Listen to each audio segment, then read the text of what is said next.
Ardennes Week has been building up to this, the fourth monument of the year, Liège Bastogne Liège. La Doyenne is the longest established of the 5 monuments, and this year marks the 100th running of the race. The lineup sees 5 former champions take to the start line in Liège. It has been 15 years since a rider won consecutive editions of the race, and there'll be plenty of riders looking to stop Dan Martin from doing that. Here are Cycling News' top 10 riders to watch for Liège Bastogne Liège.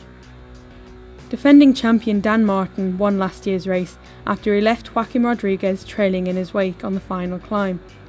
Martin's build-up to the race hasn't been ideal after he abandoned Amstel Gold earlier this week with knee problems. However, he showed that it wasn't troubling him anymore as he rode to second place at Flèche Wallonne, indicating that he's coming to form at just the right time. Could the Garmin rider break the run of single winners and take his second victory this year? 2014 has been a breakthrough year for Omega Pharma Quick-Step rider Michał Kwiatkowski, with victories at the Volta a Algarve and Strade Bianche. The Polish rider has been on form this week too, with 5th at Amstel Gold and his first podium finish in a classic at Flèche Wallonne.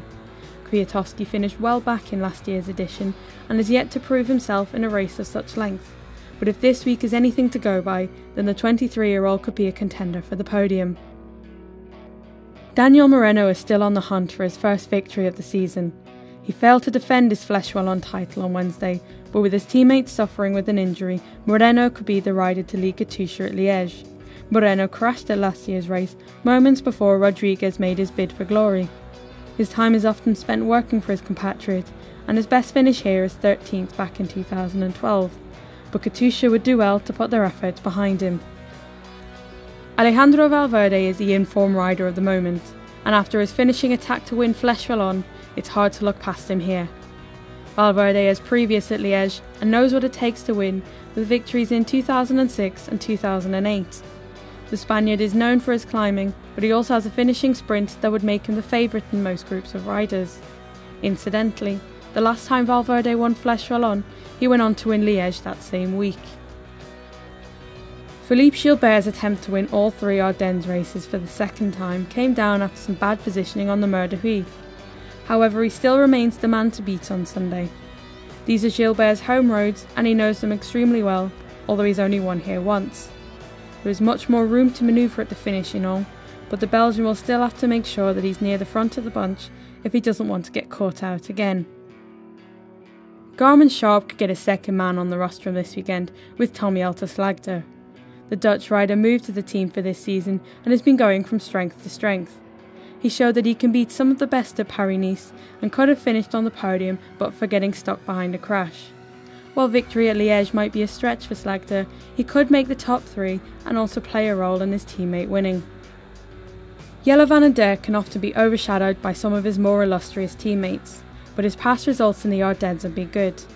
Van den Berg has had a string of top 10 finishes and podiums during this week on the calendar.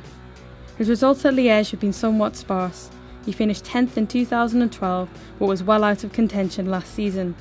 However, he's been going well this week, despite a knee injury, with 2nd at Amstel Gold and 6th at Flèche Wallonne. Van den Berg could prove to be the dark horse this Sunday. As this week has progressed, Bauke Mollema's looked stronger and stronger. The Dutch rider has been edging closer to the podium with a solid 4th place at Flèche Wallonne on Wednesday. Mollema finished 6th here back in 2012 and arrives at the race in the form to do much more than that this time round. Against the likes of Gilbert and Rodríguez, he'll struggle to make the top step, but some strong tactics from his Belgian team could put him on the rostrum. Joaquim Rodríguez has never won this race, but it hasn't been for want of trying. The Spaniard finished 2nd at Liège on 2 occasions, and he'll be looking to rectify that this year. However, he's not had the easiest of run-ups to the race. Rodríguez took a hard tumble at Amstel Gold. While he escaped serious injury, he was badly bruised. Already hanging on to the back of the bunch, he was sent flying once again late at Flèche Wallonne. Despite his injury troubles, you can't count him out this Sunday. Vincenzo Nibali will lead a strong Astana team at Liège Bastogne Liège. Nibali came close to winning here in 2012 when he went on a daring long-range attack. He was cruelly denied his chance of victory when he was caught on the final climb by future teammate Maxim Iglinski. Nibali has been relatively anonymous this week and finished outside of the top 10 on Wednesday. However, he's an aggressive rider and won't go down without a fight. If Nibali is unable to do the job, Astana also have Iglinski and Enrico Gasparotto.